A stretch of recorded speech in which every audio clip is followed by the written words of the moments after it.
另外來看嘉義縣梅山的這個元春製油廠，因為驗到烤茶油苯便比超過標準，即馬嘛影響到在地其他賣這烤茶油的業者。梅山茶油生產合作社呢，就出面來駁回，因講甲元春是無任何關係，而且3冬前就開始咧做這苯便比的檢驗。佇咧梅山這太平老街在地業者嘛講，因所使用這個原料攏是家己所種，希望這消費者會當對因的烤茶油有信心。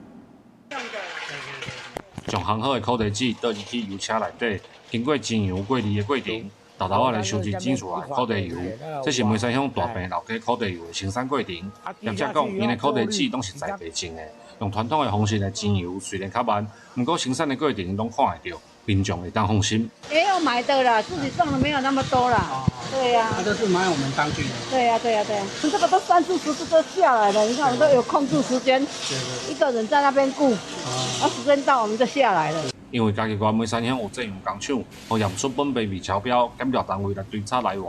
梅山生產烤茶油的攏煩惱會受到影響。親像梅山茶油生產合作社為着要保護商譽，伊就提出相關的資料，澄清因甲出問題的工廠無任何關係，而且強調為3冬前就家己咧做苯便比的檢驗。我們其實在3年前的時候，我們就配合